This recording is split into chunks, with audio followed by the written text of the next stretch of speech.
கலாத்திய சபைக்கு அப்போஸ்தலனாகிய பவுல் எழுதின அந்த நிருபம், கலாத்தியர் 4ஆம் அதிகாரம், அதனுடைய 19ஆம் வசனம். என் சிறு பிள்ளைகளே, கிறிஸ்து உங்களிடத்தில் உருவாகும் அளவும் உங்களுக்காக மறுபடியும் கற்ப வேதனைப்படுகிறேன். மறுபடியும் அந்த வார்த்தையை வாசிக்கிறேன். என் சிறு பிள்ளைகளே, கிறிஸ்து உங்களிடத்தில் உருவாகும் அளவும் உங்களுக்காக மறுபடியும் கற்ப வேதனைப்படுகிறேன். அப்போஸ்தலனாகிய பவுல் கலாத்திய திருச்சபைக்கு இந்த வார்த்தைகளை எழுதுகிறார். ஆவியில் ஆரம்பம் பண்ணி மாம்சத்தில் முடிந்த ஒரு சபை, அந்த சபைக்கு திரும்ப அந்த வார்த்தைகளை எழுதுகிறார். நான் உங்களோடு இன்றைக்கு பேச விரும்புகிற அந்த சத்தியம் என்னவென்றால், கிறிஸ்து உருவாகும் அளவும். இன்றைக்கு ஆண்டவர் நமக்குள்ளே உருவாகி இருக்கிறார். நாம் எல்லாருமே கிறிஸ்மஸ் செய்தி கேட்டிருப்போம். நமக்கு ஒரு பாலகன் பிறந்தார், நமக்கு ஒரு குமாரன் கொடுக்கப்பட்டார். பிறக்கும்போது இயேசு பாலகனாய் பிறந்தாலும் நமக்காய் அவர் வந்தவர் குமாரனாய் வந்தார். நமக்கு கொடுக்கப்பட்டவர் குமாரனாய் கொடுக்கப்பட்டார். எனவே நமக்குள் உருவாகியிருக்கிற அந்த கிறிஸ்துவை குறித்து நாம் வேதத்திலிருந்து சில காரியங்களை இன்றைக்கு நாம் தெரிந்து கொள்ளப் போகிறோம்.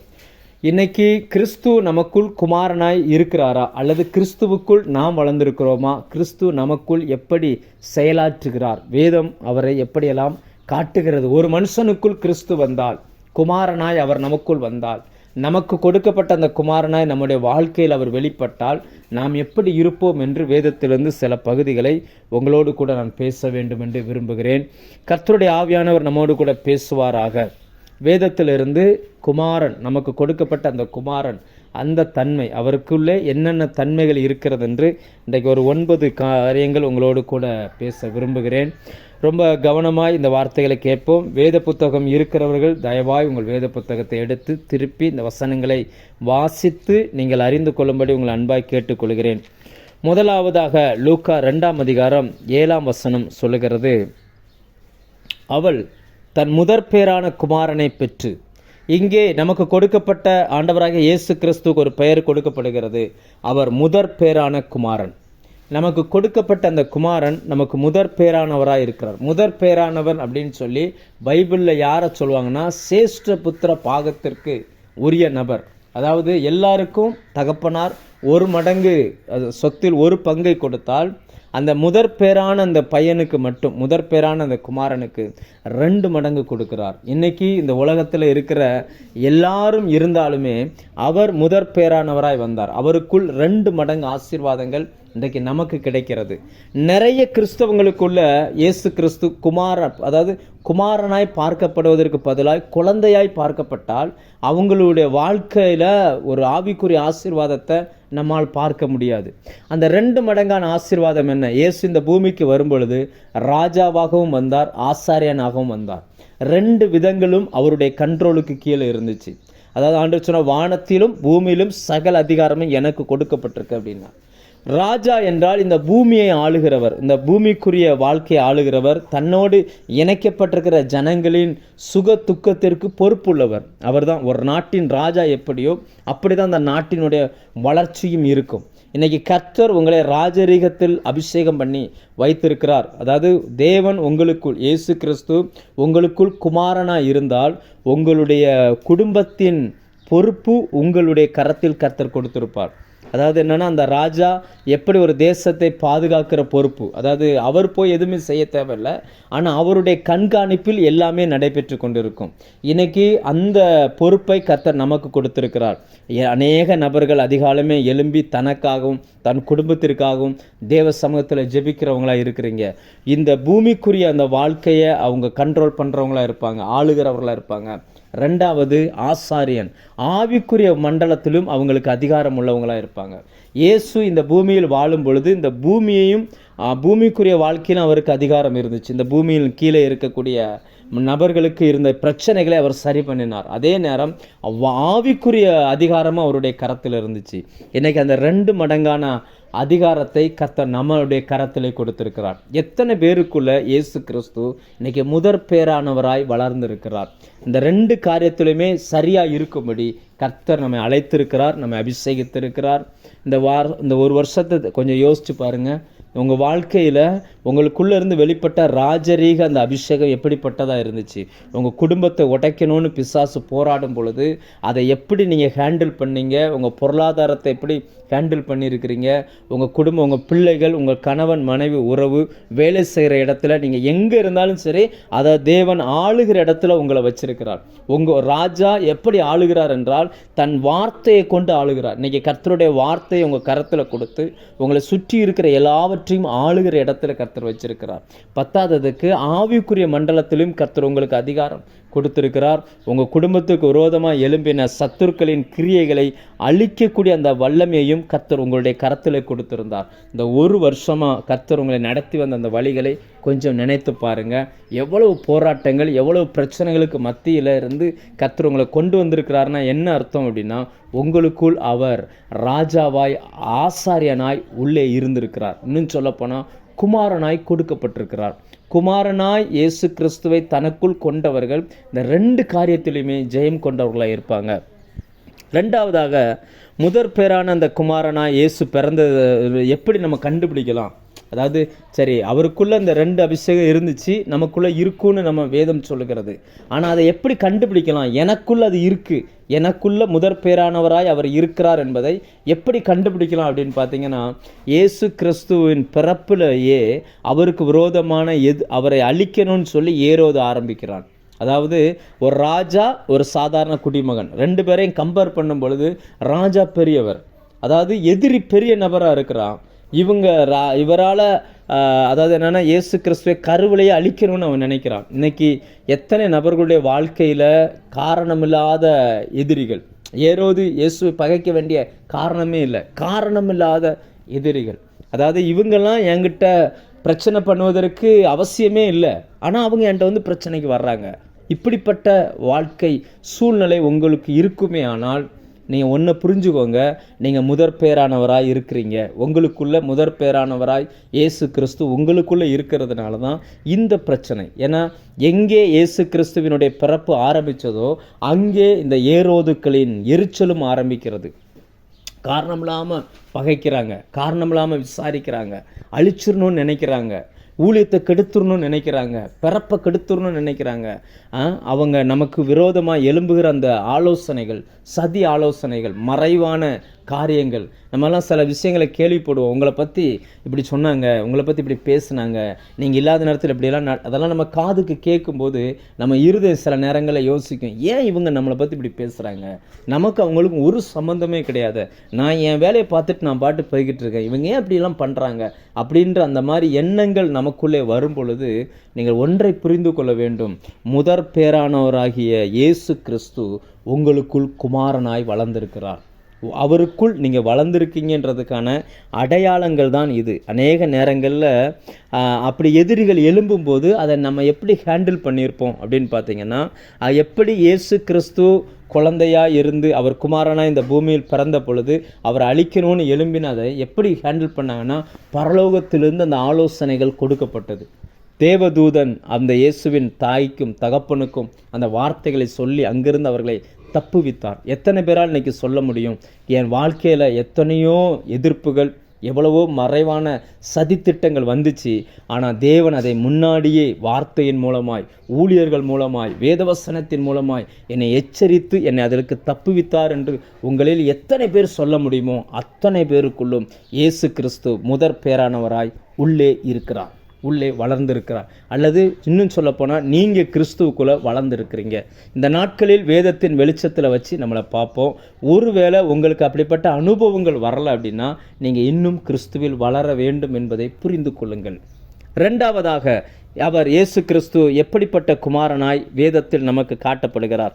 மத்தேயு 13ஆம் அதிகாரம் எடுத்தால் அங்கே இன்னொரு வார்த்தை சொல்லப்படுகிறது. மத்தேயு 13 அதனுடைய 55வது வசனம். அங்கே என்ன சொல்லுகிறதுனா, இவன் தச்சனுடைய குமாரன் அல்லவா. இங்கே இயேசுவுக்கு அவர் குமாரனாய் வந்தவர் இன்னொரு பேர் சொல்லப்படுகிறார், தச்சனுடைய குமாரன். அதாவது தனிப்பட்ட வாழ்க்கையை வச்சு அவரை தாக்குறாங்க. ஏன் இந்த சம்பவம் வருதுன்னா, அதுக்கு முந்தின வசனத்தை நீங்கள் படித்து பார்த்தீங்கன்னா, தாம் வளர்ந்த ஊரிலே வந்து அவர்களுடைய ஜெப ஆலயத்திலே அவர்களுக்கு உபதேசம் பண்ணினார். அவர்களுக்கு அவர்கள் ஆச்சரியப்பட்டு, இவனுக்கு இந்த ஞானமும் பலத்த செய்கைகளும் எப்படி வந்தது? இவன் தச்சனுடைய குமாரன் அல்லவா? மற்றவர்களுக்கு வெளிப்படாத ஒரு வார்த்தை இயேசு கிறிஸ்துக்கு வெளிப்படுத்தப்பட்டது. மற்றவர்களுக்கு தெரியாத ஒரு காரியத்தை கர்த்தர் இயேசுவின் மூலமாக அந்த பகுதியில் வெளிப்படுத்தினார். அதை பொறுத்து கொள்ள முடியாமல் பொறாமையில் அவர்கள் எழும்புகிறார்கள். அதாவது அவரை நேரடியாக தாக்க முடியாது. அதுக்கு பதிலாக என்ன பண்ணாங்க அப்படின்னாச்சுன்னா, அவர்களுடைய பிறப்பை, அதாவது என்ன சொல்கிறதுனா, தனி மனித தாக்குதல் அப்படின்னு சொல்லுவாங்கள்ல. ஒரு மனுஷனை தாக்கணும் அப்படின்னா சரீரத்தை தாக்க மாட்டாங்க, அவங்களுடைய உள்ளான மனுஷனை தாக்குவாங்க. அதாவது சில வார்த்தைகள் பட்டைய குத்துக்கள் போல இருக்கும். அப்படியே சிரிச்சுக்கிட்டே பேசுவாங்க. கேட்குற நம்மளுடைய முகம் அப்படியே வாடி போயிடும். அந்த மாதிரியான ஒரு வார்த்தை தான் தச்சனுடைய குமாரன். யோசிச்சு பாருங்க. இந்த பூமி, அது எல்லாருக்குமே தெரியும், இயேசுவுக்கு தெரியும். இயேசு இந்த பூமியில் கற்பமாய் பிறந்தது, பரிசுத்த ஆவியினால் கற்பமானார். அவர் தேவனுடைய குமாரன். அடிக்கடி இயேசு ஒரு வார்த்தை இந்த வேதத்தில் நீங்கள் படித்து பாருங்கள். நானும் என்னுடைய அறிவுக்கு எட்டினபடி நான் நிறைய படிச்சிருக்கிறேன், ஆராய்ஞ்சு பார்த்துருக்கிறேன். ஒரு இடத்துல கூட நான் என் யோசேப்பின் குமாரன்னு அவர் சொல்லவே இல்லை. அதுக்கு பதிலாக எங்கே பேசினாலும் நான் பிதா, நானும் என் பிதாவும், நானும் என் பிதாவும். அவருக்கு தெரியும், நான் இந்த பூமிக்கு வருவதற்கு பிதா தான் என்னுடைய தகப்பனார், அவர் தான் என்னை உருவாக்கினார், எனக்குள்ளே ஓடுற ரத்தம் அப்படிப்பட்ட ரத்தம்னு அவருக்கு தெரியும். ஆனால் அவங்க எப்படி சொல்கிறாங்க பாருங்கள், அந்த தெய்வீக வெளிப்பாடு அவர் மூலமாக வெளிப்பட்ட உடனே அவருடைய வாழ்க்கையை சொல்கிறாங்க. சில நேரங்களில் நல்ல ஞானம் உங்கள் குடும்பத்தில் உட்காந்து பேசும் பொழுது யாருக்கும் தோன்றாத ஞானம், யாருக்கும் தோன்றாத சில ஐடியாக்களை நீங்கள் சொல்லும் பொழுது வயது முதிர்வினால் ரொம்ப அசால்ட்டாக பேசுவாங்க. சில நேரங்களில் நீ ஒரு சாதாரண ஆளு தானே, அப்படி அந்த ஏதாவது ஒரு வார்த்தையை சொல்கிறது. நீங்கள் ஒரு ஆஃபீஸில் ஒர்க் பண்ணுறீங்க, ஆஃபீஸில் ஒரு மீட்டிங் நடக்குது, உங்களுடைய மேல் அதிகாரிகளுக்கோ இல்லை மற்றவங்களுக்கோ தெரியாத ஒரு காரியத்தை உங்கள் மூலமாக கர்த்தர் பேச வைக்கிறார். நீங்கள் சொல்லுகிற ஒரு ஐடியா எல்லாருக்குமே பிடிச்சிருக்குது, பிரயோஜனமாக இருக்குது, இது நல்ல ரிசல்ட் கிடைக்கும் அப்படின்ற இருந்தால் கூட அவங்க என்ன சொல்லுவாங்க அப்படின்னாச்சுன்னா, அப்படியே டக்குன்னு நீ இன்னார் தானே, இந்த வேலை செய்கிற ஆள் தானே, உங்களுடைய படிப்பை காரணம் காமிச்சு அல்லது உங்களுடைய திறமை ஏதோ ஒன்றை காரணம் காமிச்சு உங்களை அப்படியே மனதளவில் உங்களை தனி மனித தாக்குதலுக்கு உள்ளாக்கும் பொழுது, இப்படிப்பட்ட தனி மனித தாக்குதல் உங்களுக்குள்ளே வந்திருக்கும் அப்படின்னா ஒன்று புரிஞ்சுக்கோங்க, உங்களுக்குள்ள இயேசு கிறிஸ்து தச்சனுடைய குமாரனாக இருந்திருக்கிறார் என்பதை உலகம் பார்த்திருக்கிறது. ஏன் ஆண்டவர் தச்சனுடைய குமாரன் என்று அறியப்படுவதற்கு என்ன காரணம், ஏன் அவங்க அப்படி சொன்னாங்க அப்படின்னா, ஒன்று இயேசு கிறிஸ்துவனுடைய கீழ்ப்படிதல். நீங்கள் லூக்கா 2ஆம் அதிகாரம் 51ஆம் வசனம் வாசிச்சிங்கன்னா, இயேசு கிறிஸ்து இந்த பூமிக்கு வந்து அந்த 12 வயசில் தேவாலயத்தில் போய் அவர் பேச ஆரம்பிக்கிறார். அவர் பேசுகிறார், அவர் கேட்குற கேள்விக்கு யாராலையுமே பதில் சொல்ல முடியலை. ஆனால் உடனே பரலோகம் அதை வந்து அங்கீகரிக்கலை. ஜனங்கள் ஆச்சரியப்பட்டாங்க, பரலோகம் அங்கீகரிக்கலை. பரலோகத்தின் திட்டம் என்னவென்றால் இயேசு குமாரனாகத்தான் கொடுக்கப்பட வேண்டும். அதை புரிந்து கொண்டு அந்த லூக்கா 2ஆம் அதிகாரம் 51ஆம் வசனத்தில் பார்த்தீங்கன்னா, இயேசு கிறிஸ்து அந்த பெற்றோருக்கு கீழ்ப்படிந்திருந்தார். அப்படி கீழ்ப்படிந்து இருந்ததுனால அவர் தச்சனுடைய குமாரன் என்று அழைக்கப்பட்டார். நல்ல புரிஞ்சுக்கோங்க, பரிசுத்த ஆவியினால் கர்ப்பத்தில் உருவாக்கப்பட்டவர், தெய்வீக ஞானம் நிறைந்தவர், அவருக்கு தெரியும். ஆனால் அப்படி இருந்தும் ஒரு மாம்சீக உணர்வுள்ள தாய் தகப்பனுக்கு கீழ்ப்படிந்திருந்தார். கர்த்தர் இன்றைக்கு உங்களுக்கு தெய்வீக வெளிப்பாடுகளை கொடுக்கலாம், தெய்வீக ஞானத்தை கொடுக்கலாம். உங்களோடு இருக்கிற எல்லாரை பார்க்கிலும் உங்களுக்குள்ளே விசேஷித்த கிருபையும் வல்லமையும் கர்த்தர் கொடுத்திருக்கலாம். அதற்காக உங்களை சுற்றி இருக்கக்கூடிய மேலான அதிகாரம் உள்ள நபர்களின் மத்தியில் நீங்கள் எப்படி நடந்து கொள்கிறீர்கள்? நீங்கள் அநேக நேரங்களில் உங்களுடைய காரியங்களில் தேவன் உங்களை உயர்த்துகிற வரைக்கும் அவங்களுக்கு கீழ்ப்படிஞ்சு அல்லது அவங்க சொல்லுகிற வார்த்தைக்கு கட்டுப்பட்டு தான் இருக்க வேண்டும். அநேக நேரங்களில் அது கஷ்டம். பிரசங்கிப்பது எளிது, அந்த வசனத்தின்படி வாழ்வது மிக மிக கஷ்டம். ஏனென்றால் மாம்சமும் ஆவியும் ஒன்று கொண்டு போராடுகிறது. யோசிச்சு பாருங்கள், உங்களுடைய ஆஃபீஸில் அல்லது வீட்டில் அல்லது அக்கம் பக்கத்தில் இருக்கிறவங்க மத்தியில் அல்லது சபைக்குள்ளே இருக்கிற எல்லாருமே மறுபடியும் பிறந்த ஆவிக்குரியவங்கன்னு நம்ம சொல்ல முடியாது. எத்தனையோ நபர்கள் விசுவாசத்தில் தேறினவர்கள் இருப்பாங்க, விசுவாசத்தில் குறைந்தவங்க இருப்பாங்க. எல்லாரோடு நம்ம இணைஞ்சு போக வேண்டிய இருக்கும். சில நேரங்களில் சில காரியங்கள் அவங்க சொல்லும் பொழுது நமக்கே இது தப்புன்னு தெரியும். ஆனாலும் கர்த்தர் நம்மளை அந்த இடத்துல வச்சதுனால நம்ம அந்த மேலான அதிகாரத்துக்கு கீழ்ப்படிஞ்சு போக வேண்டிய நிர்பந்தம் வந்திருக்கும். அப்படிப்பட்ட சூழ்நிலைகள் உங்களுக்கு வந்திருக்கும் என்றால் கர்த்தர் உங்களுக்குள் தச்சனுடைய குமாரனாய் இயேசு கிறிஸ்து வெளிப்பட்டிருக்கிறார். அந்த தச்சனுடைய குமாரன் அதில் நான் முதலாவது செய்கிறது என்ன அப்படின்னாச்சுன்னா, லூக்கா 2ஆம் அதிகாரம் அதனுடைய 51ஆம் வசனத்தின்படி கீழ்ப்படிதலை கற்றுக்கொள்கிறோம். அடுத்ததாக தியாகமான வாழ்க்கை. பிலிப்பியர் 2ஆம் அதிகாரம் 5, 6, 7 அந்த வசனம் சொல்லுகிறது, ஏன் இயேசுவை தச்சனுடைய குமாரன் சொல்லும்போது அவர் கோவப்படலை? என்ன காரணம்? கிறிஸ்துவில் இருந்த சிந்தையே உங்களிலும் இருக்கட்டும். தேவனுக்கு சமமாய் இருப்பதை கொள்ளையாடின பொருளாக எண்ணாமல் அவர் தன்னை முழுவதும் தாழ்த்தினாராம். மனுஷ ரூபமாய் காணப்பட்டு அவர் அடிமையின் ரூபம் எடுத்து இந்த பூமிக்கு வந்தார். இன்னைக்கு எத்தனை நபர்கள் நம்மால் அந்த இடத்துக்கு இருக்க முடியும்? அவருக்கு தெரியும் நான் தேவன்னு தெரியும். அப்படி இருந்தும் கூட தன்னை சுற்றி இருக்கிற அந்த நபர்களோடு தன்னையும் மாற்றிக்கொண்டார். எதற்காய் கர்த்தர் உங்களை எந்த பகுதிக்கு கொண்டுட்டு போனாரோ அந்த பகுதி மக்களோடு மக்களாய் இன்றைக்கி உங்களால் இணைந்து போக முடிகிறதா? வேலை செய்கிற இடத்துல, சில குடும்பத்தில், சில நேரங்களில் பார்க்குறோம், நம்ம இருக்கிற இந்த காலகட்டத்தில் கணவன் மனைவி உறவுகளுக்குள்ளே கணவனும் மனைவியுமா இணைஞ்சு போக முடியலை, பெற்றோரும் பிள்ளைகளுமா இணைஞ்சு போக முடியல, சபையில் இணைஞ்சு போக முடியல, ஊழியத்தில் இணைஞ்சு போக முடியல. என்ன காரணம் அப்படின்னு ஆச்சுன்னா, இந்த வார்த்தைகள், நீ தச்சனுடைய குமாரன் அல்லவா என்கிற அந்த வார்த்தைகள் ஒரு மனுஷனுடைய ஈகோவை டச் பண்ணக்கூடிய வார்த்தைகள். இப்படி ஒரு மனுஷனுடைய ஆத்துமாவை கோபப்படுத்துகிற அந்த வார்த்தைகளை பேசுகிற உறவுகளுக்கு மத்தியில் நாம் எப்படி நடந்திருக்கிறோம்? இந்த வருஷத்தில் கிறிஸ்து நமக்குள் எப்படி இருந்திருக்கிறார் என்பதை நாம் இந்த காலை வேளையில் கொஞ்சம் யோசித்து பார்ப்போம். இப்படிப்பட்ட வார்த்தைகளை நீங்கள் கேட்டிருப்பீங்க அப்படின்னா, உங்களை மனம் அடிய பண்ணுகிற வார்த்தைகள் இந்த வருஷத்தில் நீங்கள் கேட்டிருப்பீங்கன்னா, உங்களுக்குள்ளே இருக்கக்கூடிய அந்த தச்சனுடைய குமாரனாகிய இயேசுவினுடைய அந்த சுபாவத்தை அவங்க பார்த்துருப்பாங்க. நல்லா புரிஞ்சுக்கோங்க. உன்னத பாட்டு 2ஆம் வசனம், வெளிப்படுத்தல் 2ஆம் அதிகாரம் 7ஆம் வசனம், இந்த ரெண்டையும் இணைச்சி படித்து பாருங்கள். ஆண்டவர் சொல்வார், முள்ளுகளுக்குள்ளே லீலி புஷ்பம் எப்படி இருக்கிறதோ அதே போல் குமாரத்திகளுக்குள்ளே எனக்கு பிரியமானவளும் இருக்கிறார். தேவன், அதாவது நம்முடைய வாழ்க்கையில் நம்மளை சுற்றிலும் வேதனையும் நெருக்கமும் பாடுகளும் உபத்திரவங்களும் இருந்தாலும் அவைகளுக்கு மத்தியில் தான் நம்ம இருக்கிறோம் அப்படின்னா, பரலோகம் நம்மளை எப்படி பார்க்குதுன்னா பிரியமானவர்களாக பார்க்குது. இங்கே இந்த நெருக்கத்துக்கு மத்தியில் நீங்கள் கிறிஸ்துவுக்காக சாட்சியாக உண்மையாக கீழ்ப்படிஞ்சு பொறுமையோடு இருப்பீங்க அப்படின்னாச்சுன்னா, பரதேசின் மத்தியில் இருக்கிற ஜீவ விருட்சத்தை கர்த்தர் நமக்கு தருவார். நம்ம பரலோகத்தில் அறியப்பட்டவர்களாக இருப்போம். இந்த பூமியில் அறியப்படாதவர்களாக கூட இருக்கலாம், பிரச்சனையே கிடையாது. பரலோகத்தில் நம்ம அறியப்பட்டவர்களாக இருப்போம். மூணாவது, அந்த தச்சனுடைய சுபாவம் என்ன அப்படின்னாச்சுன்னா, அந்த தச்சு வேலை என்பது ஒன்றுமில்லாத இடத்துல ஒன்றை உருவாக்குவது. இன்றைக்கி கர்த்தருக்காய் நாம் உருவாகி கொண்டிருக்கிறோம், மற்றவர்களை உருவாக்கி கொண்டிருக்கிறோம். நமக்குள்ளே இந்த 2 தன்மையுமே இருக்குது. ஆண்டவர் சொன்னார், நீ அவர்களுக்கு, அதாவது நீ ஆயத்தப்படு, பிறரை ஆயத்தப்படுத்து. நம்ம ஆயத்தமாகாமல் நம்ம மற்றவர்களை ஆயத்தமாக்க முடியாது. கர்த்தர் இன்னைக்கு நம்மை உருவாக்குவதற்காக சில மனிதர்களை நம்மளை சுற்றிலும் வைத்திருக்கிறார். எப்படி அவருடைய பிறப்பை சொல்லி அவங்கள சொன்னாங்களோ, சொன்ன உடனே இயேசு அடுத்த வசனத்தில் அவர் சொல்லுகிறார், டக்குன்னு அவரை குறித்து இடரல் அடைந்தார்கள் அப்படின்னு இருக்குது. சொல்லிட்டு சொல்லுகிறார், தன் ஊரிலும் தன் வீட்டிலும் என்று எங்குமே கனவீனம் அடைய மாட்டான்.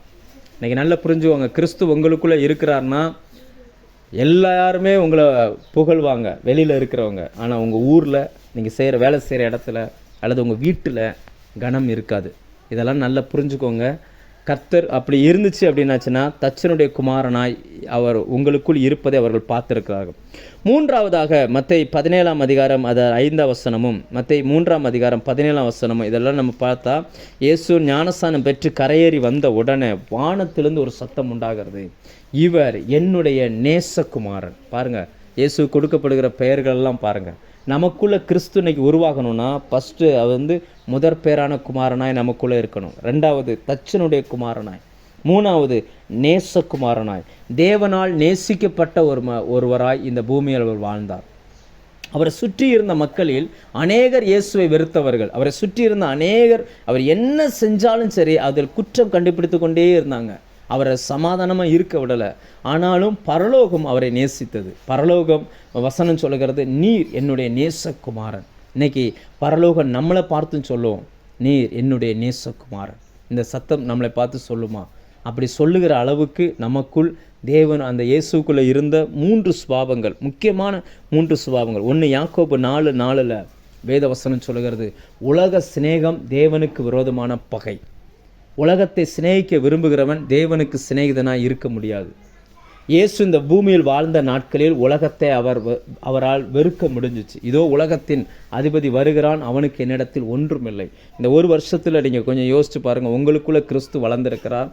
உலகத்தின் சுபாவங்கள் ஏதாகிலும் இருக்குதா? பிசாசு நம்மளை பிடிப்பதற்கு ஏதாகிலும் இருக்குதா? அல்லது கண்களின் இச்சை, மாம்சத்தின் இச்சை, ஜீவனத்தின் பெருமை, இவைகளெல்லாம் உலகத்திலிருந்து உண்டானவைகள்.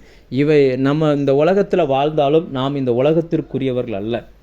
நம்முடைய குடியிருப்பு பரலோகத்தில் இருக்குது. நம்முடைய சுபாவம் வேற, நம்முடைய பேச்சு வேற, நம்முடைய எண்ணங்கள் வேற. தேவன் நமக்குள் இருந்து இந்த காரியங்களை செய்து கொண்டு இருக்கிறார். அப்போ இயேசு கிறிஸ்துவுக்குள் உலகத்தை சிநேகிக்கிற அந்த அன்பு, அதாவது உலகத்தை அவர் சிநேகித்த விதம் வேறு, விசுவாசிகள் உலகத்தை சிநேகிக்கிற விதம் வேறு. அவருக்கு அதாவது அவர் சொன்னார், பறவைகளுக்கு கூடு இருக்குது, நரிகளுக்கு குழி இருக்குது, மனுஷகுமாரனுக்கு தலை சாய்க்க ஒன்றுமில்லை. அடுத்ததாக நம்ம பார்க்குற 1 யோவான் 4 அதிகாரம் 8, 9, 10 அதனுடைய 20 இந்த வசனங்களை நீங்கள் வாசித்து பார்த்தீங்கன்னா, அன்பு இல்லாதவன் தேவனை அறியான். ரெண்டாவது, பரலோகம் ஒரு மனுஷனை நேசகுமாரன்னு சொல்லணும்னா இயேசு அன்பாகவே இருந்தார், அன்பாகவே வாழ்ந்தார், அன்பாகவே ஜீவித்தார். காண்கிற சகோதரனிடத்தில் அன்பு கூறாதவன் காணாத தேவனிடத்தில் எப்படி அன்பு கூறுவான்? எத்தனை சிலர்லாம் பார்த்தீங்கன்னா உலகத்துக்கு நல்ல ஜோம் பண்ணுவாங்க, சொந்த அம்மா அப்பா தங்கச்சி அண்ணன் சகோதரன் ரட்சிக்கப்பட்டிருக்க மாட்டாங்க, அவங்களுக்காக ஜோம் பண்ண மாட்டாங்க. இந்த நாட்களில் எத்தனை பேர் உங்களுடைய குடும்பங்களுக்காக ஜோம் பண்ணியிருப்போம்? எத்தனை பேர் உங்களுக்கு டீச் பண்ண டீச்சர்ஸ்க்காக, உங்களுக்கு கர்த்தருடைய வார்த்தையை அறிவித்தவர்களுக்கு மட்டுமல்ல, வாழ்க்கைக்குரிய பாடங்களை சொல்லிக் கொடுத்த நபர்களுக்காய் ஜெபிச்சிருப்போம். எவ்வளவாய் நம்ம மற்றவர்களுக்காய் நேசித்திருப்போம். நம்ம இன்னைக்கு எப்படி இருந்திருக்கிறோம்? நம்ம அதாவது அதுக்கான சரியான அர்த்தம் என்ன? அந்த வசனத்துக்கு சரியான அர்த்தம் என்ன? 1 யோவான் 4 அதிகாரம் 8, 9, 10 இதுவகைகளின் சரியான அர்த்தம் என்னன்னா, தேவன் மனுஷனை சிநேகித்தார், உலகத்தை சிநேகித்தார். நியாயமாக பார்த்தா இயேசுவை சிலுவையில் அறைந்த மனுஷனை அவர் எப்படி சிநேகிக்க முடியும்? இன்றைக்கி நம்மளாக இருந்தால் சிநேகிக்க முடியுமா? முடியாது. ஆனால் அந்த எண்ணங்களை அவர் மாற்றினார். அதை பகைக்கப்படத்தக்கதாய் பார்க்கணும், அப்படி பார்க்காமல் பரிதபிக்கப்படத்தக்கவர்களாய் பார்த்தார். ஏசாயா சொல்லுகிறார், மண்ணென்று நினைவு கூறுகிறார். நம்ம எத்தனையோ தவறு பண்ணுறோம், எத்தனையோ குறைவுகள் உள்ளவர்களாக இருக்கிறோம். தேவ சமூகத்தில் போய் நான் இதை தப்பு பண்ணிட்டேன்னு சொல்லும் பொழுது உடனே மன்னிக்கிறார், உடனே நம்ம ஏற்றுக்கொள்கிறார். இன்றைக்கி அப்படிப்பட்ட அதனால தான் இயேசுவை பார்த்து வானம் திறந்து பரலோகம் சொன்னது, இவர் என்னுடைய நேசகுமாரன். இன்றைக்கி நம்ம அந்த மன்னிக்கிற தன்மை எப்படி இருக்குது? கிறிஸ்து உங்களுக்கு மன்னித்தது போல நீங்கள் ஒருவரை ஒருவர் மன்னியுங்கள். அந்த வசனம் அப்படி சொல்லுகிறது. இன்றைக்கி நம்மால் அதை சொல்ல முடியுமா?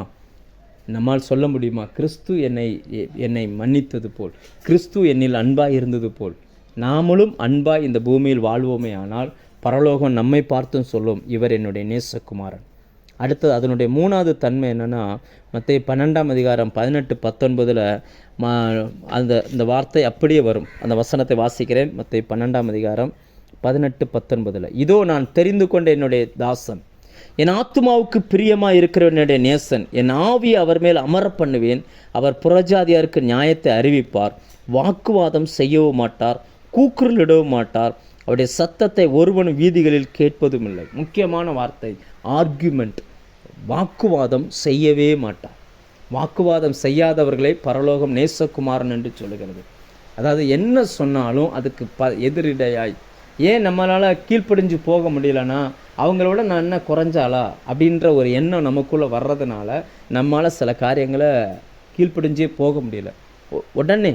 ஆனால் இயேசு முற்று முடிய தன்னை தாழ்த்தினார்.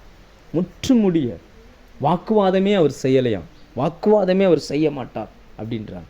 இந்த 3 தன்மை நமக்குள்ளே இருந்துச்சுன்னா பரலோகம் நம்ம பார்த்து நேசகுமாரன் சொல்லும், அல்லது நமக்குள் இயேசு கிறிஸ்து நேசகுமாரனாய் வளர்ந்திருக்கிறார். சிலருக்குள்ளே முதற் பேரானவராக இருக்கிறார், ஆனால் அந்த நேசகுமாரன் என்கிற அந்த தன்மைக்குள்ளே வர முடியலை. ஏன்னா நம்மளுடைய இருதயம் இன்னும் கூட சில நேரங்களில் சிலரை மன்னிக்க முடியலை. சிலர் பேசின வார்த்தைகள் உள்ளுக்குள்ளே இருக்குது. நல்லா புரிஞ்சுக்கோங்க, மூச்சு போச்சுன்னா எல்லாமே போச்சு. இன்னொரு சந்தர்ப்பம் நமக்கு இந்த பூமியில் கொடுக்கப்பட மாட்டாது. எனவே இந்த காரியத்தில் நாம் கொஞ்சம் கவனமாக இருப்போம். கர்த்தர் நமக்கு உதவி செய்வார். 4வதாக இன்னொரு வசனத்தை கூட வாசிப்போம். மார்க்கு 6 அதிகாரம் 3 வசனத்தில் இயேசுவுக்கு இன்னொரு பெயர் கொடுக்கப்படுகிறது. 6 அதிகாரம் அதனுடைய 3 வசனத்தில் இவன் தச்சன் அல்லவா, மரியாளுடைய குமாரன் அல்லவா. இந்த வார்த்தை சொல்லுகிறது, இவன் தச்சன், மரியாளுடைய குமாரன். முதல்ல நம்ம மூன்று பெயர்கள் இதுவரைக்கும் பார்த்துருக்கோம். முதற் பேரான குமாரன், தச்சனுடைய குமாரன், நேசகுமாரன். இங்கே நம்ம பார்க்குறோம் மரியாளுடைய குமாரன். மரியாள் அப்படின்னா ஒரு அர்த்தம் என்ன சொல்லுகிறதுனா கண்ணீர் என்று சொல்லுகிறது. கண்ணீர். இன்றைக்கி எத்தனை நபர்கள் ஜெபத்தில் கண்ணீரோடு ஜெபிக்கிறோம். நம்ம ஜெபிக்கிறோம், அதில் மாற்றுக்கருத்தே இல்லை. சிலர் கண்ணீரும் வடிக்கிறோம். தன் சொந்த குடும்பத்திற்காக கண்ணீர் வடிப்பது போல மற்றவர்களுக்காக கண்ணீர் வடிக்கிற அந்த அனுபவம் உங்களுக்குள்ளே இருக்குமே ஆனால் உங்களுக்குள் மரியாளின் குமாரனாய் இயேசு இருக்கிறார். ஏனென்றால் இயேசு கிறிஸ்து எப்படி ஜெபித்தார் என்று எபிரேயர் 5:7 சொல்லுகிறது. அவர் மாம்சத்தில் இருந்த நாட்களில் தம்மை மரணத்திலிருந்து ரட்சிக்க வல்லமை உள்ளவரை நோக்கி பலத்த சத்தத்தோடும் கண்ணீரோடும் விண்ணப்பம் பண்ணினார். மற்றவர்களுக்காக. இயேசு தனக்காக ஜெபிக்கலை, மற்றவர்களுக்காக. இன்றைக்கி மற்றவர்களுக்காக ஜெபிக்கும் பொழுது கண்ணீரோடு நீங்கள் ஜெபிக்கிறீங்கன்னா அப்படிப்பட்ட ஒரு உணர்வு எனக்குள்ளே வருது. சில மனிதர்களை பார்க்கும் பொழுது என்னையும் அறியாமல் எனக்குள்ளே கண்ணீர் வருது, அவங்களுக்காக மனதுருக்கம் பொங்கி எழும்புது அப்படின்னாச்சுன்னா உங்களுக்குள்ள இந்த மரியாளுடைய குமாரனாய் இயேசு இருக்கிறார். எத்தனை நேரங்களில் நம்ம அப்படி இருப்போம் யோசிச்சு பாருங்கள். எத்தனை நேரங்களில் ஆவியானவர் நமக்கு அப்படிப்பட்ட பாரத்தை கொடுத்துருக்கிறார். அப்படி உங்களுக்குள்ளே கொடுத்துருக்கிறாருன்னா நீங்கள் புரிஞ்சுக்கோங்க, உங்களுக்குள்ளே மரியாளுடைய குமாரனாய் அறியப்பட்ட இயேசு கிறிஸ்து அவர் இருக்கிறார். அவர் உங்களுக்குள்ளே இருந்து ஜனங்களை பார்க்கும் பொழுது, சில ஜனங்களுடைய சூழ்நிலைகளை பார்க்கும் பொழுது உங்களையும் அறியாமல் உங்களை இருதயம் உடைஞ்சி அழுகிற அந்த அனுபவத்தை கொடுப்பார். பலத்த சத்தத்தோடு அழுதாராம் வேதம் சொல்லுகிறது. பலத்த சத்தத்தோடு கண்ணீரோடு தேவனை நோக்கி விண்ணப்பம் பண்ணினார். இன்றைக்கி தனக்காக அழுகிற ஒரு கூட்டம் உண்டு. இயேசு சிலுவை தூக்கிட்டு போகும் பொழுது பின்னாடி ஒரு கூட்டம் அழுதுகிட்டே போச்சு. ஆண்டவர் திரும்பி பார்த்து சொன்னார், எனக்காக அழ வேண்டாம், உங்களுக்காக, உங்கள் பிள்ளைகளுக்காக அழுங்க அப்படின்னா.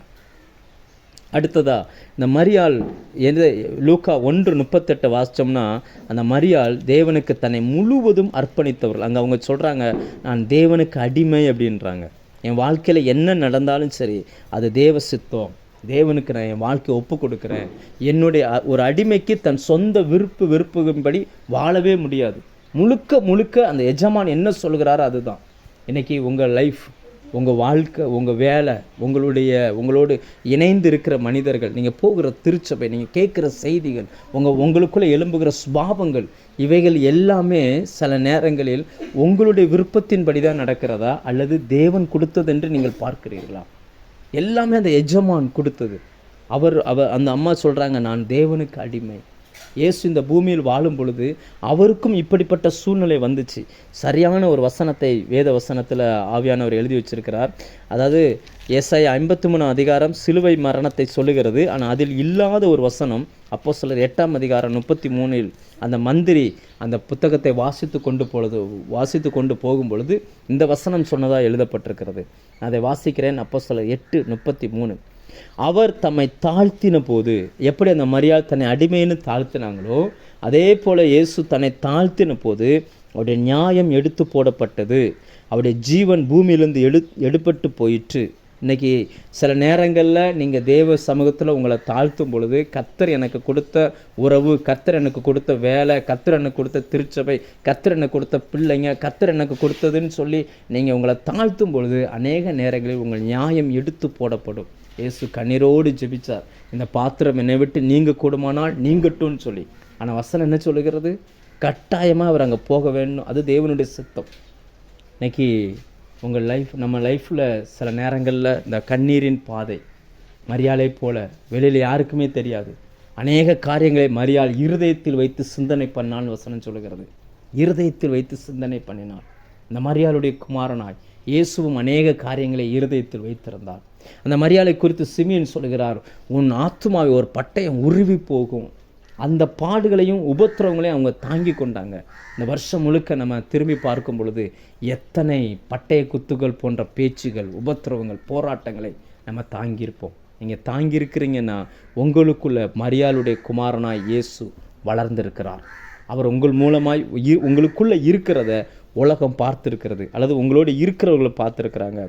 யோவான் 2:5 நீங்கள் பார்த்தீங்க அப்படின்னாச்சுன்னா அங்கே அவங்க சொல்லுவாங்க, அந்த வேலைக்காரங்களை பார்த்து அந்த மரியாள் சொல்லுவாங்க, அவர் உங்களுக்கு என்ன சொல்லுகிறாரோ அதை செய்யுங்கள் அப்படிம்பாங்க. அப்படின்னா என்ன அர்த்தம்னா, வார்த்தைக்கு முக்கியத்துவம் கொடுத்தவங்க. நான் ஆண்டவருக்கு அடிமை, அவருடைய வார்த்தையின்படி ஆகட்டும். இன்னைக்கு இந்த வருஷத்தில் நம்ம கேட்ட பிரசங்கங்கள் எத்தனை? இந்த வசனத்தின்படி உங்கள் வாழ்க்கை அமைத்து கொண்டது எத்தனை? எத்தனை வார்த்தைக்கு உங்கள் இருதயத்தை திறந்து கொடுத்தீங்க? எத்தனை வசனங்கள் உங்களை உடைப்பதற்கு நீங்கள் விட்டு கொடுத்தீங்க? எத்தனை வசனங்கள் உங்களை செதுக்குவதற்கு நீங்கள் விட்டு கொடுத்தீங்க? சில நேரங்களில் எனக்கு என் இருதயத்தில் இந்த மாதிரி எண்ணங்கள் வந்துச்சு. ஆனால் அன்னைக்கு நான் கேட்ட அந்த வசனம் என்னை உடைத்து உருமாற்றி இருக்கு, எனக்குள்ளே ஒன்றை உருவாக்கியிருக்குன்னு சொல்லி உங்களால் எத்தனை வசனத்தை சாட்சியாய் சொல்ல முடியும்? அப்படி நீங்கள் சொல்ல முடியும் என்றால், வசனத்தின்படி ஆகட்டும்னு சொல்ல முடியும் என்றால், உங்களுக்குள்ள மரியாளுடைய குமாரனாய் இயேசு இருந்திருக்கிறார். இயேசு வளர்ந்திருக்கிறார். அவர் வெளிப்பட்டிருக்கிறார். இன்றைக்கி யோசித்து பாருங்கள், நம்ம வாழ்க்கை எப்படி இருக்குது? நிறைய பேருக்கு இந்த பாதை பிடிக்காது, இந்த கண்ணீரோடு ஜெபிக்கிற அந்த அனுபவம் பிடிக்காது. ஆனால் நல்லா புரிஞ்சுக்கோங்க, அழகான கண்களை விட அழுது ஜெபிக்கிற கண்களை கர்த்தர் விரும்புகிறார். அவர் அதில் ரொம்ப ஆசைப்படுகிறார். மற்றவர்களுக்காக தேவ சமூகத்தில் நீங்கள் வடிக்கிற கண்ணீர் அது விலையேற பெற்றது. இதற்கான பிரதிபலனை கர்த்தர் உங்களுக்கு கொண்டு வருவார். அடுத்ததாக 5வதாக இன்னொரு வேதம் சொல்லுகிற இன்னொரு குமாரன் என்கிற அந்த வார்த்தை மத்தேயு 1:1 நம்ம வாசித்தோம்னா, புதிய ஏற்பாடு எப்படி துவங்குகிறது? ஆபிரகாமின் குமாரனான தாவீதின் குமாரனான இயேசு கிறிஸ்துவினுடைய சுவிசேஷம். அதே நேரம் மத்தேயு 12:23 மத்தேயு 12:23 பார்த்தீங்கன்னா, ஒரு ஊமையும் செவிடுமான, காது கேட்காத, வாய் பேச முடியாத ஒரு பிசாசை ஆண்டவர் துரத்தின உடனே சுற்றின ஜனங்களெல்லாம் சொன்னாங்க, தாவீதின் குமாரன் இவர்தானோ? அடுத்ததாக வேதம் சொல்லுகிறது, தாவீதினுடைய குமாரன். தாவீதினுடைய குமாரன். யோசிச்சு பாருங்கள், தாவீது அபிஷேகம் பண்ணப்பட்டவர். பழைய ஏற்பாட்டில் வாழ்ந்தாலும் புதிய ஏற்பாட்டு மனுஷன். தாவீதினுடைய சுபாவங்களை சொல்ல வேண்டுமென்றால் நமக்கு நிறைய எடுக்கலாம். நான் ஒரு 3 பாயிண்ட்டை மட்டும் சொல்லுகிறேன். ஃபஸ்ட்டு, தேவாலயத்தை குறித்த நினைவுள்ள மனுஷன். நீங்கள் பழைய ஏற்பாடு ஃபுல்லாக படித்து பாருங்கள், யாருக்குமே சொல்லாத ஒரு வார்த்தையை தாவீதை பார்த்து ஆண்டவர் சொன்னார், உனக்கு நிலையான ஒரு வீட்டை கட்டுவேன் அப்படின்னார். ஏன் ஆண்டவர் அந்த வார்த்தையை சொன்னார்? உனக்கு நான் நிலையான ஒரு வீட்டை கட்டுவேன்.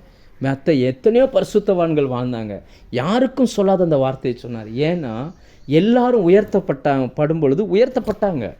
ஆனால் தாவீது மட்டும் தன் வீட்டில் இருக்கும்போது கூட அவர் நினைப்பு எப்படி இருக்கும்னா, நான் மச்சி பாவப்பட்ட வீட்டில் இருக்கிறேன், கர்த்தருடைய பெட்டியோ திரைகளுக்குள்ளே இருக்குது. பாருங்கள், தன்னையும் அப்படியே கம்பேர் பண்ணுறார். கர்த்தருடைய ஆலயம் அப்படி இருக்குது, கர்த்தருடைய ஊழியம் இப்படி இருக்குது, நான் உயர்த்தப்பட்டிருக்கிறேன், ஆனால் நான் அதுக்கு ஏதாவது செய்யணுமே, நான் ஏதாவது பண்ணணுமே அப்படின்னு சொல்லி ஆலயத்தை குறித்த அந்த சிந்தனை உள்ளவராய் தாவீது இருந்தார். அதே தான் இயேசு கிறிஸ்துவுக்குள்ளும் இருந்துச்சு. வந்த உடனே முதலாம் அற்புதம் கானா ஊர் கல்யாண வீட்டில் நடந்து முடிஞ்ச அடுத்து எருசலேமில் வருகிறார். முதல் பஸ்கா பண்டிகையிலே அப்படியே தேவாலயத்துக்குள்ளே போகிறார். ஒரு சவுக்கை எடுத்து அப்படியே அதை கயிறாய் உண்டு பண்ணி, அந்த கயிறு எடுத்து சவுக்காக உண்டு பண்ணி தேவாலயத்தை அடிக்கிறார். அங்கே விற்கிறவர்கள், கொல்லுகிறவர்களை அடிக்கிறார். அதாவது புறா விற்கிறவன், மிருக ஜீவன்களை விற்கிறவன் எல்லாத்தையும் அடிக்கிறார். ஏன் அடிக்கிறார்? யோவான் 2:14-17 வரைக்கும் வாசிச்சு பாருங்கள். உங்களுடைய வீட்டை குறித்து உண்டான பக்தி வைராக்கியம் என்னை பட்சித்தது. இன்றைக்கி ஆலயத்திற்காக எத்தனை ஆலயங்கள் சிதிலடைஞ்சு போய் கிடக்குது, எத்தனை ஊழியங்கள் உடைஞ்சு போய் கிடக்குது, எத்தனை ஊழியக்காரருடைய வாழ்க்கை இப்படி இருக்குது. நம்ம அநேக நேரங்களில் நம்ம உயர்த்தப்பட ஊழியத்தை குறித்த சிந்தனை நமக்குள்ளே வருது அப்படின்னா, உங்களுக்குள்ள தாவீதின் குமாரனாய் இயேசு வெளிப்படுகிறார் அப்படின்னு அர்த்தம். தாவீதுக்குள்ள அந்த எண்ணம் இருந்துச்சு. வேதத்தில் யாருக்கும் செய்திராத அற்புதங்களை கர்த்தர் தாவீதுக்கு செய்தார். 2வது, தாவீதுக்குள்ள இன்னொரு சுபாவம் என்னென்னா, ஊழியத்தையும் ஊழியக்காரங்களையும் எப்பொழுதுமே அவர் நினைப்பிலேயே வச்சுருப்பார். அவருக்கு என்ன கிடைச்சாலும் முதல்ல அவர் கொடுத்து அனுப்புறது. நீங்கள் 1 சாமுவேல் 30ஆம் அதிகாரம் எடுத்து படித்து பாருங்கள். அது ஆரம்பம் எப்படி இருக்கும்னா, 0ல் இருக்கும். அவர்கிட்ட இருந்து எல்லாமே எடுத்துகிட்டு போயிட்டாங்க. மனைவி, பிள்ளைங்க, சொத்து எல்லாமே போயிடுச்சு. 0ல் இருக்கிறார். அதன் பிறகு அவர் யுத்தம் பண்ணி எல்லாத்தையும் மீட்டு கொண்டா அது அந்த யுத்தம் பண்ணவங்களுக்கு மட்டும்தானே கொடுக்கணும், அந்த அங்கே பிடிச்சிட்டு போனதை.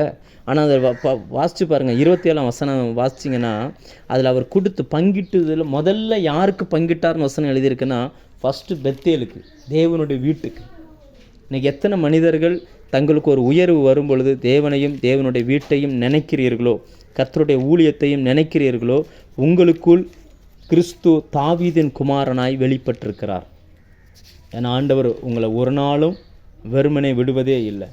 கர்த்தருடைய ஊழியத்திற்காக நீட்டப்பட்ட கரங்கள் ஒரு நாள் வெறுமையாய் திரும்பி வந்ததே இல்லை. ஆண்டவர் பாருங்க, அந்த வசனத்தை நான் வாசிக்கிறேன். யார் யாருக்கு அனுப்பினார் என்றால் பெத்தேலில் இருக்கிறவர்களுக்கு. ஃபஸ்ட்டு ஏன் அங்கே அனுப்புகிறாங்கன்னா, பெத்தேல் தேவனுடைய வீடு, தேவனுடைய பிரசனம் இருக்கிற இடம், தேவனுடைய வார்த்தை இருக்கிற இடம், கர்த்தருடைய வெளிப்பாடு இருக்கிற இடம், அங்கே அனுப்புகிறார்.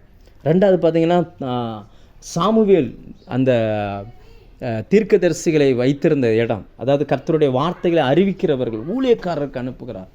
தாவீதுக்குள் அந்த சுபாவம் இருந்துக்கிட்டே இருக்குங்க. ஆண்டவர் தாவீதை பார்த்து சொன்னார், நீ ஆலயம் கட்ட வேண்டாம், உன் கற்ப பரப்பாக இருக்கிறவன் ஆலயம் கட்டுவான், நீ ஆலயம் கட்ட வேண்டான்னு சொல்லிட்டார். அவர் சும்மா இருக்கலாம்ல, ஆனால் சும்மா இருக்காமல் அவர் என்ன பண்ணாராம்? 1 நாளாகமம் 29 அதிகாரம் எடுத்து அதில் படித்து பாருங்கள். 29 அதிகாரம் 3, 4 இதெல்லாம் படித்து பார்த்தீங்கன்னா உட்காந்து கால்குலேட் பண்ணி பாருங்கள். அவங்க கொடுத்த அந்த தங்கம் வெள்ளி இதெல்லாம் எவ்வளோ கொடுத்துருப்பான்னு சொல்லி பாருங்கள். இன்றைக்கி அதை நம்ம அதை கால்குலேஷனே பண்ண முடியாது. அதில் வசனம் அதில் போட்டிருக்கிறாங்க, 3000 தாலந்து பொண்ணை கொடுத்தாராம், வெள்ளி தேவனுடைய ஆலயத்துக்குன்னு கொடுத்தாராம், 3000 தாலந்து தங்கம். அப்படின்னாச்சுன்னா ஒரு தாளந்துனா கிட்டத்தட்ட 35 அல்லது 36 கிலோ அப்படின்றாங்க. 3000னா கணக்கு பண்ணி பாருங்கள். சில பைபிளில், சில புது எடிசன் பைபிளில் அல்லது பொது மொழிபெயர்ப்பில் எப்படி போட்டிருப்பாங்கன்னா 3.5 டன் தங்கம்னு போட்டிருப்பாங்க. யோசிச்சு பாருங்கள் எவ்வளோ பணம் எப்படி கொடுத்துருப்பார் இந்த ஆலயத்துக்குன்னு சொல்லி. அதனால தான் இயேசு கிறிஸ்து எப்படி அறியப்பட்டாராம்? தாவீதின் குமாரன் அறியப்பட்டாராம். வேதத்தில் தங்கம் என்பது விசுவாசத்தை அடையாளப்படுத்துகிறது. அழிந்து போகிற பொன் அக்கினினால் சோதிக்கப்படுகிறது போல் அதை பார்க்கலும் விலையேற பெற்றதாக இருக்கிற விசுவாசம் இன்றைக்கி உங்களுக்கும் எனக்கும் விசுவாசத்தை கர்த்தர் அள்ளி கொடுத்துருக்கிறாருங்க. எவ்வளோ பிரச்சனை வந்தாலும், போராட்டம் வந்தாலும் அதில் ஜெயிப்பதற்கு என்ன காரணம்? விசுவாசம்தான் காரணம். அந்த விசுவாசத்தினால தான் நிற்கிறோம், அந்த விசுவாசத்தினால தான் பிழைக்கிறோம், அந்த விசுவாசத்தினால தான் சத்துருக்களை மேற்கொள்கிறோம்.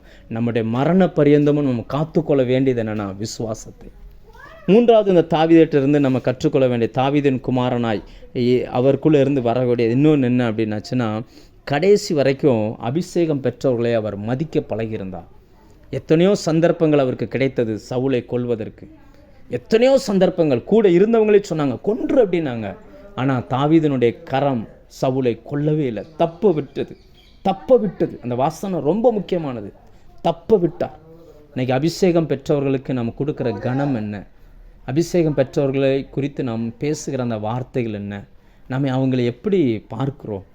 யோசிச்சு பாருங்கள். ஆண்டவரெலாம் எவ்வளோ சந்தோஷப்பட்டிருப்பார். கூட இருந்தவங்க வேணால் பழைக்க தெரியாதவன்னு பேசியிருக்கலாம், ஆனால் கர்த்தர் நிச்சயமாக சந்தோஷப்பட்டிருப்பார்.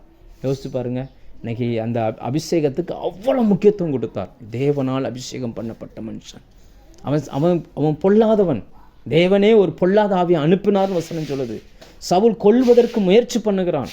அதாவது வீட்டுக்குள்ளே போகிற வரைக்கும் தான் தாவீதும் கூட போகிற அந்த போர் வீரரும் போக முடியும். வீட்டுக்குள்ளே போயாச்சு அப்படின்னாச்சுன்னா சவுலுக்கு அங்கே பிசாசு பிடிச்ச மாதிரி இருக்குது. வீட்டுக்குள்ளே போனாச்சுன்னா தாவீதை உள்ளே விட்டுட்டு கதவை அடைச்சிருவாங்க. தாவீது உள்ளே போய் அந்த கிண்ணறத்தை மீட்டும் பொழுது இவருக்குள்ளேருந்து வெளியில் போயிடும். ஆனால் தாவீது போகிறதுக்கு முன்னாடியே ஜோமென்ட்டு போவார், கர்த்தாவே நீங்கள் என் கூட வாங்க, எனக்கு முன்னாடி போங்க. அதனால தான் அவர் சங்கீதத்தில் சொல்கிறார், கர்த்தரை நான் எப்பொழுதும் எனக்கு முன்பாக நிப்பாட்டி இருக்கிறேன் அப்படின்னு சொல்லி. அவங்க போகும்போது கர்த்தர் தாவீதுக்கு முன்னாடி போகிறதுனால தாவீது உள்ள என்ட்ரி ஆனோடனே சவுலுக்குள்ளே இருந்து அசுத்தாவி விலகிரும். ஆனால் அதுக்கு பிறகு அவன் அசுத்த ஆவி விலகிரும், அசுத்தாவி பிடிச்ச மாதிரியே அவன் ஆக்ஷன் பண்ணுவான். அதனால தான் அவனை தாவீதை சுவரோடு சேர்த்து குத்தும்படி 2 முறை முயற்சி பண்ணினான். அது அசுத்தாவின் போராட்டத்தில் அல்ல, அவன் சுயத்தில் எழும்பின போராட்டத்தில். ஆனால் அவைகள் எல்லாவற்றிலும் இருந்து கர்த்தர் தாவீதை தப்புவித்தார். தாவீதுக்கும் 2 வாய்ப்பு கிடைச்சிச்சு கொல்வதற்கு. ஆனால் ஒரு முறை கூட அவர் சொல்லலை, ஒரு முறை கூட அவர் கொல்லவே இல்லை. யோசிச்சு பாருங்க, இன்னைக்கு எத்தனை சந்தர்ப்பங்களில் மற்றவர்களை பேசுவதற்கு வாய்ப்பு கிடைத்திருந்தும் நாம் பேசாமல் மௌனமாக இருந்திருக்கிறோம். அப்படி மௌனமாக இருக்கும்போது சுற்றி இருக்கிறவங்கெல்லாம் சொல்லுவாங்க, பிழைக்க தெரியாதவங்க, நல்ல 4 வார்த்தை பேசியிருக்கலாமேன்னு சொல்லலாம். ஆனால் பரலோகம் சொல்லும், தாவீதின் குமாரனாகிய இயேசுவினுடைய ஆவியை பெற்றவர்கள் அப்படின்னு சொல்லி. நாம் இன்றைக்கி எப்படி இருக்கிறோம் என்பதை இந்த காலை வேளையில் கொஞ்சம் சிந்தித்து பார்ப்போம். அடுத்ததா லூக்கா 4 அதிகாரம் 22 அந்த வசனம் என்ன சொல்லுகிறது அப்படின்னா, அங்கே இதே போல் ஒரு சந்தர்ப்பத்தில் அவங்க சொல்கிறாங்க, இவன் யோசேப்பின் குமாரன் அப்படின்றாங்க.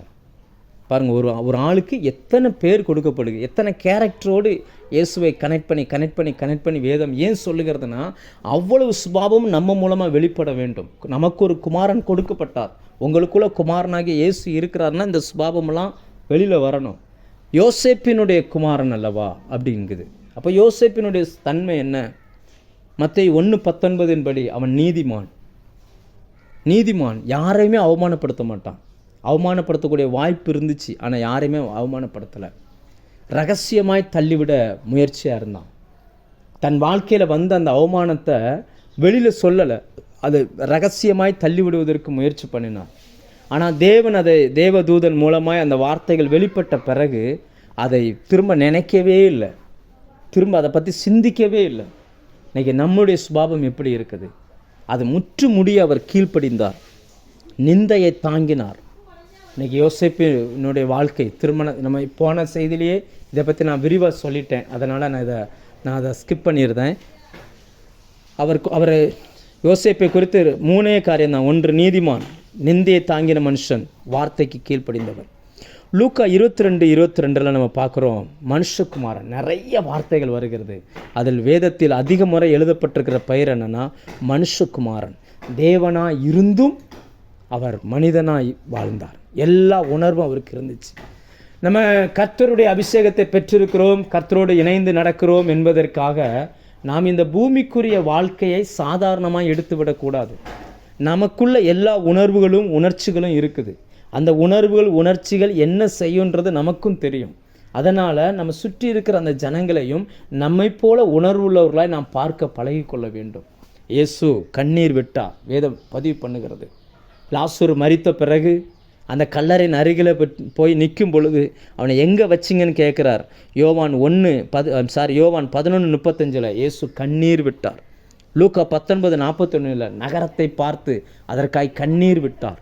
அவருக்குள்ள மானசீக தன்மை இருந்துச்சு, அவருக்குள்ள பசி இருந்துச்சு, அவருக்குள்ள துக்கம் இருந்துச்சு, அவருக்குள்ள கோபம் இருந்துச்சு, அவருக்குள்ள தூங்கணும்னு டயர்டு இருந்துச்சு, அவருக்கு சரீரத்தில் களைப்பு இருந்துச்சு, எல்லாமே இருந்துச்சு. நம்ம சில நேரங்களில் நினச்சிடக்கூடாது, நம்ம ஆவிக்குரியவர்களாக இருக்கிறோம், அதனால் இதெல்லாம் நமக்கு வரக்கூடாதுன்னு நினச்சிடக்கூடாது. நல்லா புரிஞ்சுக்கோங்க, எல்லா உணர்வுகளும் உள்ள ஒரு மனுஷியாக தான் அந்த பூமியில் வாழ்கிறோம். அவர் நமக்குள் இருக்கிறார் என்பதற்காக நாம் தெய்வீக, அதாவது தேவன் அல்ல, நமக்குள்ளே எல்லாமே இருக்குது.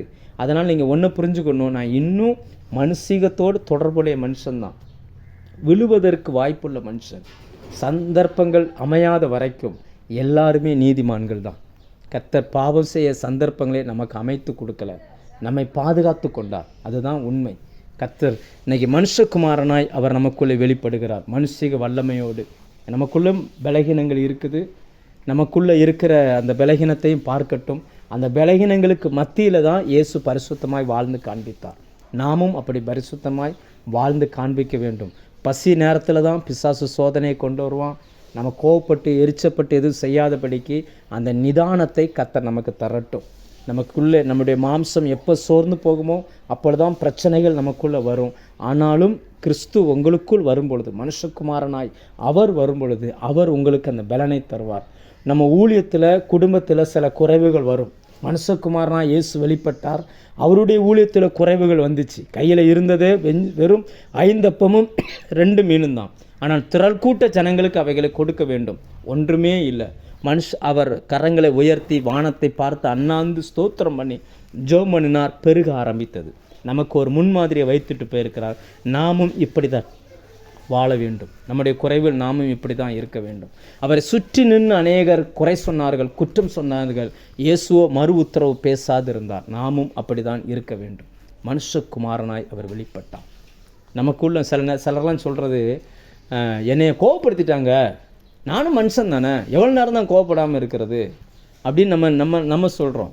நீங்கள் இயேசுவை பாருங்கள், கோபம் எங்கே பட வேண்டுமோ அங்கே படணும்.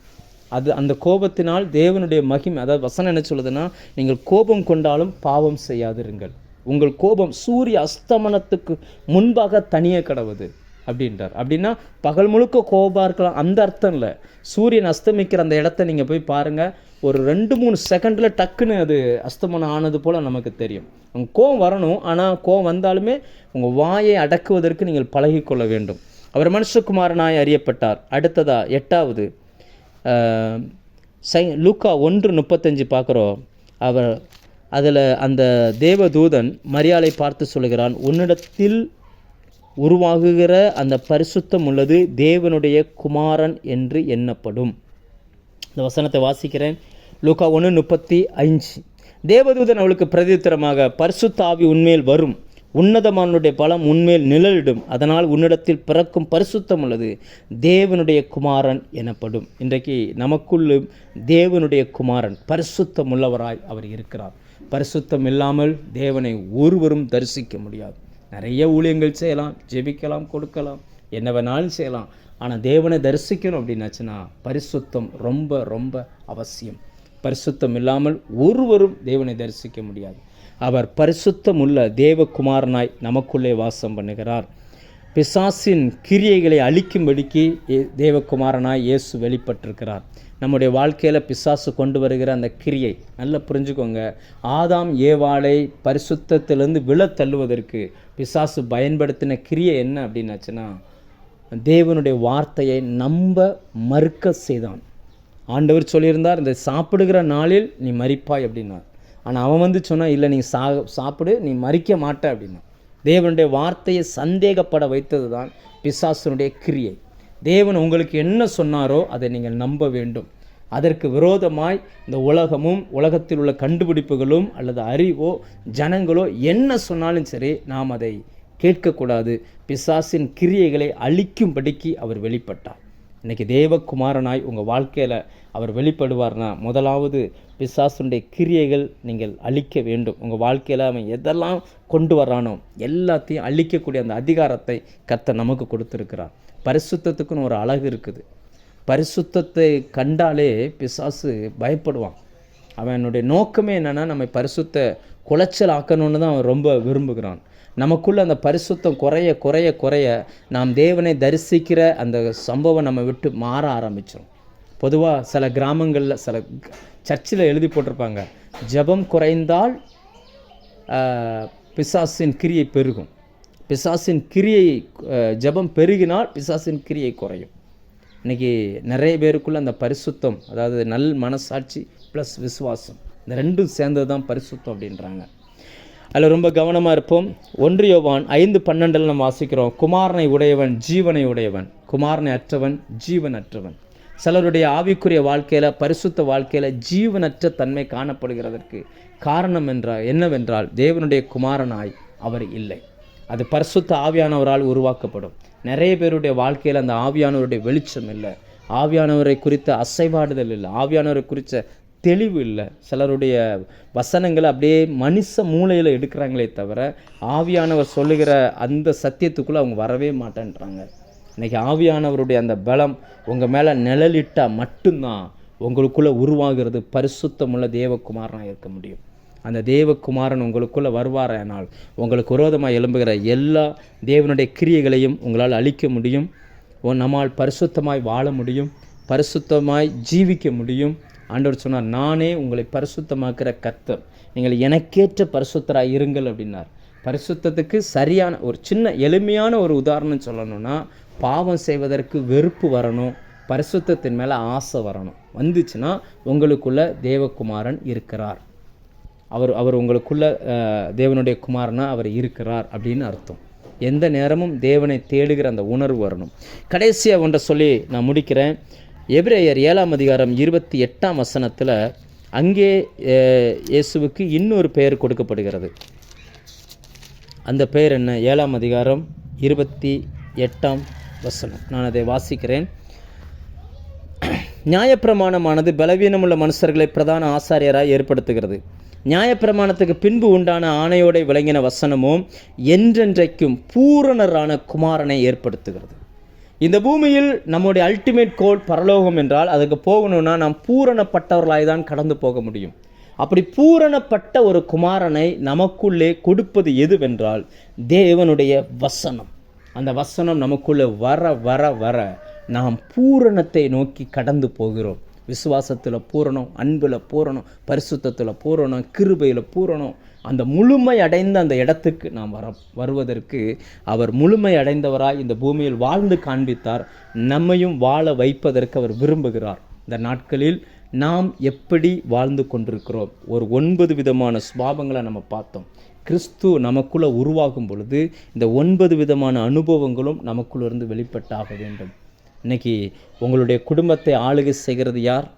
உங்களுடைய ஜெபத்தின் ஆவி மண்டலத்தை ஆளுகை செய்கிறது யார்? முதற்பேரான குமாரனாய் அவர் உங்களுக்குள்ளேருந்து வெளிப்பட்டிருக்கிறாரா? உங்களுக்கு விரோதமாய் சத்துருக்கள் எழும்புறாங்களா? நல்லா புரிஞ்சுக்கோங்க. ஒரு ஏடிஎம்லேருந்து, அதாவது ஒரு பேங்க்லேருந்து பணத்தை ஏடிஎம்க்கு கொண்டு போகிறாங்கன்னு வச்சுக்கோங்களேன். இந்த ஏடிஎம்லேருந்து இன்னொரு ஊருக்கு கொண்டு போகிறாங்கன்னா பணம் போகும், முன்னும் பின்னும் போலீஸ்காரர்கள் போவாங்க. ஏன்னா அந்த பணத்தை எடுப்பதற்கு அநேகர் நிறைய திருடர்கள் வருவார்கள். ஆனால் அதே நேரம் அந்த ஊரில் இருக்கிற குப்பைகளை ஒருத்தன் அள்ளிட்டு போகிறான்னு வச்சுக்கோங்களேன். குப்பையெல்லாம் அள்ளி லாரியில் போட்டு கொண்டு போகிறாங்கன்னா அந்த லாரிக்கு முன்னாடி போலீஸும் போகாது, அந்த குப்பைகளை எடுப்பதற்கு மனுஷனும் போக மாட்டான். நல்லா புரிஞ்சுக்கோங்க. இன்றைக்கி விரோதிகள், எதிரிகள் உங்களுக்கு விரோதமாக நிறைய வர்றாங்கன்னா உங்களை விலை மதிப்புள்ளவர்களாக கர்த்தர் பார்க்கிறார். எதுவுமே இல்லை, சுமூத்தாக போய்கிட்டு இருக்குன்னா உங்களுடைய வாழ்க்கையில் கொஞ்சம் ஜாக்கிரதையாக இருங்க. எங்கேயோ ஒரு இடத்துல தவறு நடக்கிறது என்று அர்த்தம். இந்த 9 விதமான அனுபவங்கள் நம்முடைய வாழ்க்கையில் கடந்து வர வேண்டும். நான் மறுபடியும் ஒரு நான் உங்களுக்கு அதை ரீகால் பண்ணியிருந்தேன். முதலாவது முதற்பேரான குமாரன், அடுத்து தச்சனுடைய குமாரன். நமக்கு நிந்தைகள், உபத்திரவங்கள், பாடுகள் வரும் பொழுதும் நாம் அதை சகித்து வாழ பழக வேண்டும். அதற்கு பிரதிபலனாக நாம் அவர்களை திட்டவோ அல்லது கூக்குரலிடவோ நாம் கூடாது. அடுத்ததாக நேசகுமாரன், தேவனால் நேசிக்கப்பட்ட ஒரு வாழ்க்கையை நாம் வாழ வேண்டும். கண்ணீரோடு ஜெபிக்கிற அந்த அனுபவம் நமக்குள்ளே இருக்க வேண்டும். தாவீதின் குமாரனாய் அபிஷேகத்தையும் தேவாலயத்தையும் ஊழியர்களையும் நேசிக்கிற அந்த சுபாவம் நமக்குள்ளே இருக்க வேண்டும். யோசேப்பின் குமாரனாய் யாரையும் அவமானப்படுத்தாமல் தேவனுடைய வார்த்தைக்கு கீழ்ப்படிஞ்சு நிந்தையாக இருந்தாலும் தேவன் அது தனக்கு தந்தது என்று உணர்ந்து கொள்ளக்கூடிய அந்த இருதயம் நமக்கு வேணும். அடுத்ததாக என்னதான் நம்ம ஆவிக்குரிய வாழ்க்கையில் வந்தாலும் அவர் மனுஷகுமாரனாக இருந்தார். அவருக்கு பசினா என்னென்னு தெரிஞ்சிச்சு, துக்கம்னா என்னென்னு தெரிஞ்சிச்சு. பசி உள்ளவர்களையும் துக்கம் உள்ளவர்களையும் பாடு உள்ளவர்களையும் நாம் நம்முடைய வாழ்க்கையில் நினைத்து கொள்ள வேண்டும். தேவனுடைய குமாரனாய் இருந்து பரிசுத்தத்தில் பூரணராய் நாம் மாற வேண்டும். பிசாசின் கிரியைகளை நாம் அழிக்க வேண்டும். கடைசியாய் வசனத்தின் மூலமாய் பூரணரான குமாரர்களாய் நாம் வாழ வேண்டும்.